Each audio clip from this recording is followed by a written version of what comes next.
Hello everyone, आज की इस वीडियो में हम लोग सीखने वाले हैं परचेस वाउचर हम पिछले क्लास में भी पढ़े थे, पर इस क्लास में हम आइटम इनवॉइस बनाना सीखेंगे। अब आप लोगों का क्वेश्चन होगा कि अभी तक तो हम लोग एक वाउचर मोड पे काम किए थे जिसमें सिर्फ क्रेडिट और डेबिट किए थे, पर मैं आपको बता दूं कि सिर्फ क्रेडिट और डेबिट करने से काम नहीं चलता है।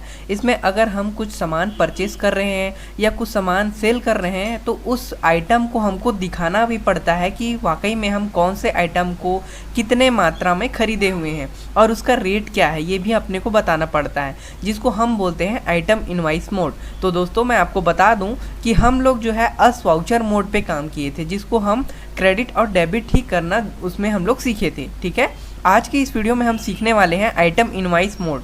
ठीक है, जिसमें आइटम को हम लोग क्या करेंगे, इंसर्ट करना सीखेंगे। आइटम कैसे उसमें कैलकुलेट करते हैं ये भी हम सीखने वाले हैं। दोस्तों आज तक हम लोगों ने कंपनी बनाना सीखा, लेज़र बनाना सीखा, stock group, stock item, stock unit, receipt voucher, payment voucher, Contra voucher और परचेस और सेल वाउचर भी हम लोगों ने पढ़ा, पर परचेस और सेल को सिर्फ अस वाउचर मोड पे पढ़ा, यानी क्रेडिट और डेबिट करना ही सीखा है। ठीक है, आगे आने वाले वीडियोस में भी हम लोग purchase voucher, cell voucher, debit note और क्रेडिट नोट के बारे में जानने वाले हैं। और दोस्तों मैं आपको बता दूं कि इन तीनों और चारों में भी item invoicing mode, item accounting invoicing mode और अस वाउचर मोड तीनों चारों में होता है। ठीक है, इसके बाद हम चलते हैं गेटवे ऑफ टैली में। गेटवे ऑफ टैली में वाउचर में जब हम इंटर करते हैं तो अपने को बहुत सारा वाउचर देखने को मिलता है, जिसमें से हमको लेना है यहाँ परचेस वाउचर, क्योंकि हम परचेस वाउचर पढ़ रहे हैं। ठीक है, यहाँ जब हम परचेस वाउचर में इंटर करते हैं या F9 हम क्लिक करते हैं तो अपने को देखने को मिलता है यहाँ आइटम इनवॉइसिंग मोड, यानी कि जिस मोड पे हम काम करने वाले हैं उस मोड पे ये है। ठीक है, अगर आपको देखने को मिल जाता है अस वाउचर मोड, यानी कि हम जो पहले काम कर रहे थे, जैसे हम कंट्रोल H करते हैं, कंट्रोल H करने के बाद हम जो है अस वाउचर मोड में चलते हैं, तो ये काम हम पहले कर चुके हैं। क्रेडिट और डेबिट करने का, लेने और देने का हम जो ट्रांजेक्शन रहता था उसको नोट करते थे और अमाउंट को नोट करते थे, लेकिन आज हम काम करने वाले हैं मोड चेंज करके। मोड चेंज करने का यहाँ ऑप्शन दिया हुआ है चेंज मोड करके, यहाँ राइट साइड में आप देख सकते हैं, जिसका शॉर्टकट है कंट्रोल H। कंट्रोल H करने के बाद जब हमको ये 3 मोड दिखाई देता है, इसमें से अपने को लेना होता है आइटम इनवॉइसिंग मोड। ठीक है, हम जो है अस वाउचर मोड में 2 तरीके का ट्रांजेक्शन कर रहे थे, एक उधार का था और एक था अपना नगद का।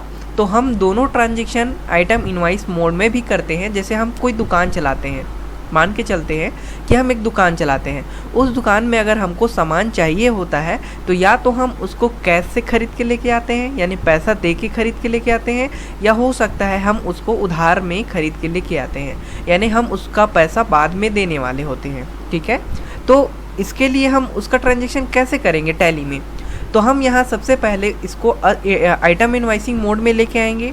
उसके बाद सबसे पहला ऑप्शन अपने को मिल जाता है सप्लायर इनवॉइसिंग नंबर, यानी उसका इनवॉइस नंबर देते हैं हम और डेट देने के बाद यहाँ एंटर करते हैं। सबसे पहले आपको देखने को मिलता है पार्टी नेम। पार्टी नेम का मतलब होता है, ये टैली को ये पता होता है कि जब आप कोई भी बड़ा एक व्यवसाय चलाते हैं तो उस टाइम आप डायरेक्ट पेमेंट नहीं करते हैं।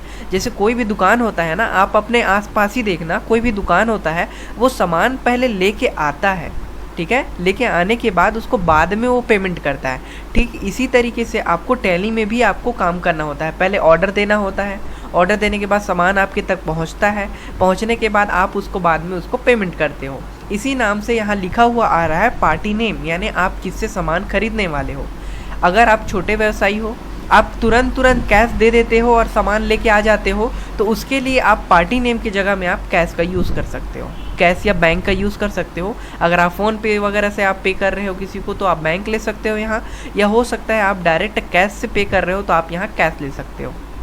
पर अगर आप कैश नहीं दे रहे हो तो आप यहाँ सप्लायर का नाम लिखोगे। ठीक है, तो यहाँ हम पहला ट्रांजेक्शन कर रहे हैं दोस्तों कैश पेमेंट का, यानी हम पैसा देंगे और सामान लेंगे। ठीक है, तो यहाँ हम ले लेते हैं कैश अकाउंट। कैश अकाउंट का पूरा डिटेल आप यहाँ दे सकते हो। एंटर करते हुए हम यहाँ सेकंड ऑप्शन पे आते हैं जिसका नाम है परचेस लेजर। यहाँ अपने को परचेस गुड्स का एक लेजर चाहिए होता है। जैसे वहाँ हम लोग अस वाउचर मोड में कैश और परचेस गुड्स कर रहे थे, वही परचेस गुड्स आपका यहाँ आने वाला है। मतलब मान के चलो जब हम कोई सामान खरीदेंगे तो आपका एक वाउचर बनेगा ही, जिसको हम बोलते हैं परचेज गुड्स। ठीक है, तो यहाँ आएगा, यहाँ आपका चेंज होगा पर ये चेंज नहीं होगा। ठीक है, पार्टी नेम आपका कैश हो सकता है, या हो सकता है सामने वाले व्यक्ति का नाम हो सकता है, या बैंक का नाम हो सकता है। इस तरीके से आप इसको चेंज कर सकते हैं, पर इसको चेंज नहीं करेंगे। अब हम आ गए हैं नेम ऑफ आइटम में। अपने को सबसे पहले नेम देना होता है आइटम का कि हम कौन सा आइटम खरीदे हैं। उसके लिए हम डायरेक्ट, अगर हमको क्रिएट करना है, हमारे पास फाइल में नहीं है, तो अल्ट सी कर सकते हैं। अगर है तो उसको देखने के लिए आप स्पेस प्रेस करेंगे। स्पेस देने के बाद आपके पास जितना भी आइटम रहेगा वो आपको शो करेगा। ठीक है, जैसे कि मैं यहाँ ले लेता हूँ वीवो का मोबाइल। ठीक है, अगर नहीं रहेगा तो आप यहाँ से क्रिएट कर लेना। वीवो का मोबाइल जैसे ही मैं एंटर किया, यहाँ क्वांटिटी पूछ रहा है, तो आपको बताना है कि आप कितने क्वांटिटी में उसको परचेस किए हो। तो आप यहाँ लिख देते हो 100 पीस। लिखने के बाद पर पीस रेट, यानी एक पीस का कितना रुपए पड़ा है ये आपको बताना होता है। तो मैं यहाँ बता देता हूँ कि 15,000 रुपये मेरे को एक पीस का पड़ा हुआ है। उसके बाद यहाँ आपका टोटल अमाउंट आ जाता है 15 लाख रुपए। ठीक है, यानी एक पीस का 15,000, तो 100 पीस का हो जाता है ये 15 लाख रुपए। ठीक है, एक हमारा जो आइटम था वो एंट्री हुआ। नेक्स्ट आइटम की चाहिए यहाँ माउस, तो मैं माउस पे एंटर करता हूँ और 50 पीस माउस लिखता हूँ, और यहाँ 250 रुपये के हिसाब से मैं एंटर करते हुए इसको आगे बढ़ाता हूँ। तो दोस्तों मैं आपको बता देता हूँ कि आपको जितना भी आइटम आपको इसमें एंट्री करना है आप एंट्री कर सकते हैं। उसके बाद आप एंटर करते हुए एक्सेप्ट करते हैं। ये हमारा ट्रांजेक्शन कंप्लीट होता है। ये हुआ हमारा क्या चीज़ का, नगद ट्रांजेक्शन कंप्लीट हुआ। अब हम एक उधार ट्रांजेक्शन करके देखते हैं। एंटर करते हैं, एंटर करते हैं। अब हम जब उधार ट्रांजेक्शन करते हैं तो हमारे पास होना चाहिए सप्लायर का नाम। जैसे मैं यहाँ DK सप्लायर लिख देता हूँ और इसको रख देता हूँ सेंट्री क्रेडिटर में, और इसको एंटर करते हुए एक्सेप्ट करता हूँ। यहाँ देखो कैश के बदले मैं क्या लिखा, सप्लायर का नाम लिखा। ठीक है, क्योंकि मैं उधार में खरीदने वाला हूँ इससे। एंटर किया, उसके बाद स्पेस देता हूँ। उसके बाद स्पेस देने के बाद मेरे पास ये फाइल आया कि मैं क्या खरीदने वाला हूँ। दोस्तों यहाँ देखो माउस और जो मोबाइल है वो आपको यहाँ क्वांटिटी शो करने लगा। क्यों?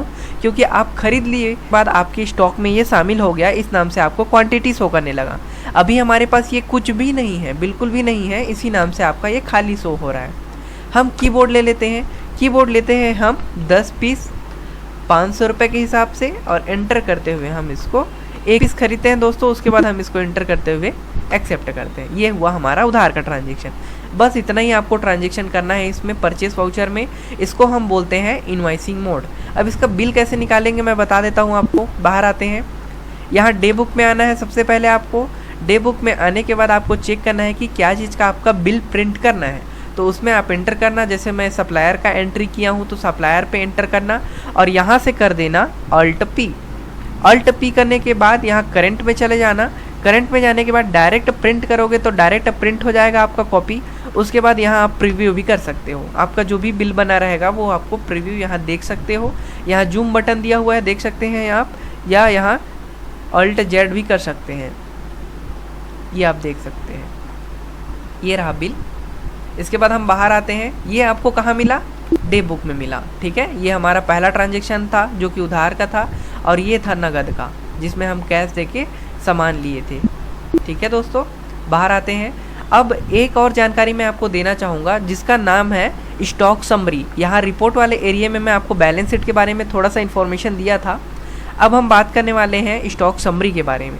जब हम स्टॉक समरी में एंटर करते हैं तो हमारे पास सबसे पहले ग्रुप शो होता है। यानी मैं ग्रुप बना दिया था कंप्यूटर का जिसमें कीबोर्ड माउस को रखा था, और मैं बना दिया था मोबाइल को जिसमें वीवो का, ओप्पो का, नोकिया, जितना भी मोबाइल अपना था सबको इसमें रखा था।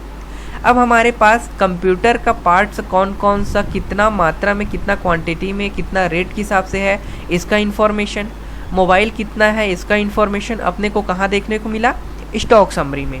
तो दोस्तों जब भी आप कोई सामान खरीदोगे ना, तो खरीदने के जस्ट बाद आप यहाँ से चेक कर सकते हो कि हमारे पास स्टॉक में कौन से ग्रुप में।